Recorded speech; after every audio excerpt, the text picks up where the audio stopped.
Luen Arto Boan hartauskirjasta Avaimet. Viikko 29. Kärsimykset kestävät vain hetken.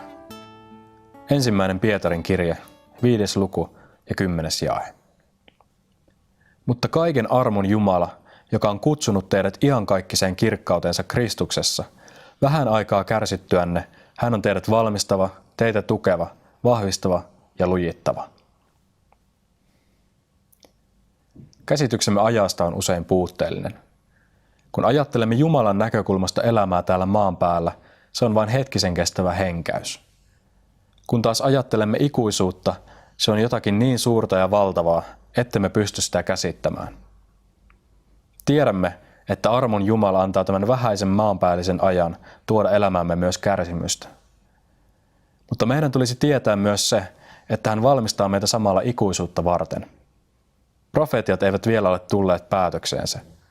Vielä on julistettava evankeliumia ja annettava Jumalan puhdistaa omiaan kärsimysten ahjossa. Jos saisimme aikakäsitteet vähän ja iankaikkinen kohdilleen, nuo ahjot eivät masentaisi meitä. Olen asunut talossa, jota piti talvella lämmittää puilla monen tulisijan verran. Pitkän talven aikana se alkoi tuntua taakalta. Kanna puita, tee tulta ja yritä saada talo lämpiämään. Mutta kun ensimmäiset kevättalven auringonsäteet saapuivat, ne muistuttivat pian loppuvasta lämmitysurakasta.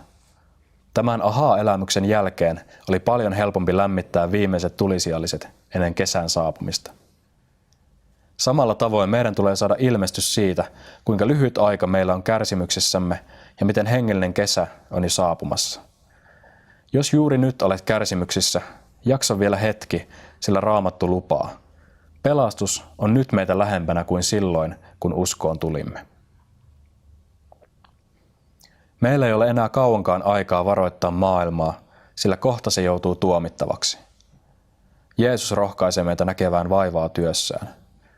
Niin kauan kuin päivä on, tulee meidän tehdä hänen tekojansa, joka on minut lähettänyt. Tulee yö, jolloin kukaan ei voi työtä tehdä. Mitä meidän sitten tulisi tehdä? Voimme pysyä lujina kärsimyksissä, sillä ikuisuuden näkökulmasta ne ovat kuin sekunti miljoonan vuoden rinnalla. Herra on luvannut tehdä sinussa hyvän työnsä loppuun. Itse et pysty itsesi lujittamaan. Itsessäsi olet kuin romahtamaisillaan oleva silta, mutta Herra vahvistaa tukirakenteensa sinussa. Hän vahvistaa heikot alueesi ja lujittaa sen, mikä sinussa on hyvää ja kaunista. Luota siihen, että hän tekee sen. Ystäväni, jos olet tänään Jumalan ahjossa, pidä sitä vain armona, koska sinua puhdistetaan. Niin kuin hopea ja kulta ahjossa sulatetaan ja saadaan puhtaaksi, niin Jumala sinuakin puhdistaa. Olet ehkä kuullut sepästä, joka kertoi, milloin kultaa on tarpeeksi jalostettu ahjossa. Seppä sanoi, että kulta on riittävän puhdasta silloin, kun sulattaja näkee oman kuvansa ahjossa olevan sulaan kullan pinnasta. Silloin kulta on valmista. Jumala sallii meidänkin sulaa ahjossa niin pitkään, että meistä alkaa heijastua Kristuksen kuva. Terveyttä voi arvostaa usein vasta sitten, kun on ensin ollut sairas. Voit todella saada jotain arvokasta vasta sitten, kun ensin olet menettänyt. Ja vasta kun olet tullut heikoksi, voit löytää todellisen voimasi. Vain Jumalan ahjoista nousee voittajia. Maailman muuttajat syntyvät kärsimyksissä. Kukaan, jolla on ollut helppo elämä, ei kestä haasteiden edessä. Kun tässä maailmassa valmistetaan jotakin kestävää, kuten betonia, sen ainesosien on oltava oikeassa suhteessa. Sekoituksessa tulee olla sopiva määrä vettä, soraa ja sementtiä, ja se kohde, johon betonia valetaan, tulee vahvistaa raudoilla, ettei betoni murtuisi rasituksessa. Samoin Jumala valmistaa myös sinussa pitkään kestäviä asioita. Hänen sanansa on vääntymätöntä rautaa, muuttumatonta totuutta.